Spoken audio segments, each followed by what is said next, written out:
श्री गणेश चतुर्थी व्रत की पौराणिक कथा के अनुसार एक बार भगवान शिव और माता पार्वती नर्मदा नदी के किनारे बैठे थे।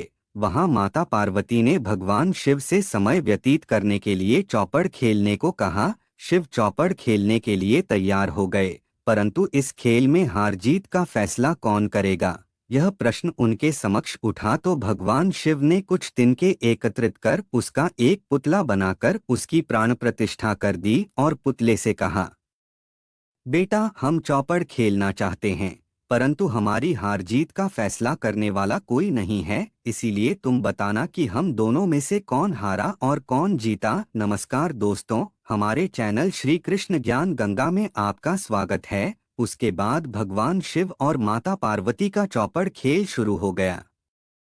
यह खेल 3 बार खेला गया और संयोग से तीनों बार माता पार्वती ही जीत गईं। खेल समाप्त होने के बाद बालक से हार जीत का फैसला करने के लिए कहा गया, तो उस बालक ने महादेव को विजयी बताया। यह सुनकर माता पार्वती क्रोधित हो गईं और क्रोध में उन्होंने बालक को लंगड़ा होने, कीचड़ में पड़े रहने का श्राप दे दिया। बालक ने माता पार्वती से माफी मांगी और कहा कि यह मुझसे अज्ञानतावश ऐसा हुआ है, मैंने किसी द्वेष भाव में ऐसा नहीं किया। बालक द्वारा क्षमा मांगने पर माता ने कहा, यहाँ गणेश पूजन के लिए नाग कन्याएं आएंगी, उनके कहे अनुसार तुम गणेश व्रत करो, ऐसा करने से तुम मुझे प्राप्त करोगे। यह कहकर माता पार्वती शिव के साथ कैलाश पर्वत पर चली गईं। 1 वर्ष के बाद उस स्थान पर नाग कन्याएं आईं। तब नाग कन्याओं से श्री गणेश के व्रत की विधि मालूम करने पर उस बालक ने 21 दिन लगातार गणेश जी का व्रत किया। उसकी श्रद्धा से गणेश जी प्रसन्न हुए। उन्होंने बालक को मनोवांछित फल मांगने के लिए कहा। उस पर उस बालक ने कहा, हे विनायक, मुझ में इतनी शक्ति दीजिए कि मैं अपने पैरों से चलकर अपने माता पिता के साथ कैलाश पर्वत पर पहुंच सकूं और वे यह देख प्रसन्न हों। तब बालक को वरदान देकर श्री गणेश अंतर्ध्यान हो गए।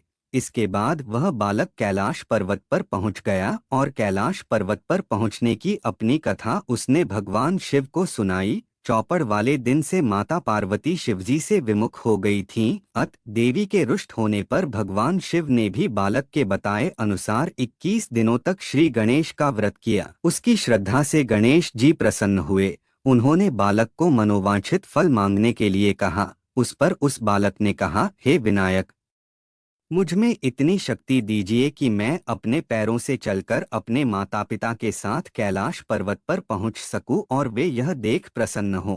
तब बालक को वरदान देकर श्री गणेश अंतर्ध्यान हो गए। इसके बाद वह बालक कैलाश पर्वत पर पहुंच गया और कैलाश पर्वत पर पहुंचने की अपनी कथा उसने भगवान शिव को सुनाई। चौपड़ वाले दिन से माता पार्वती शिवजी से विमुख हो गई थीं। देवी के रुष्ट होने पर भगवान शिव ने भी बालक के बताए अनुसार 21 दिनों तक श्री गणेश का व्रत किया। इस व्रत के प्रभाव से माता पार्वती के मन से भगवान शिव के लिए जो नाराजगी थी वह समाप्त हो गई। तब यह व्रत विधि भगवान शंकर ने माता पार्वती को बताई। यह सुनकर माता पार्वती के मन में भी अपने पुत्र कार्तिकेय से मिलने की इच्छा जागृत हुई। तब माता पार्वती ने भी 21 दिन तक श्री गणेश का व्रत किया तथा दूर्वा, फूल और लड्डुओं से गणेश जी का पूजन अर्चन किया। व्रत के 21वें दिन कार्तिकेय स्वयं माता पार्वती जी से आ मिले। उस दिन से श्री गणेश चतुर्थी का यह व्रत समस्त मनोकामनाओं की पूर्ति करने वाला व्रत माना जाता है।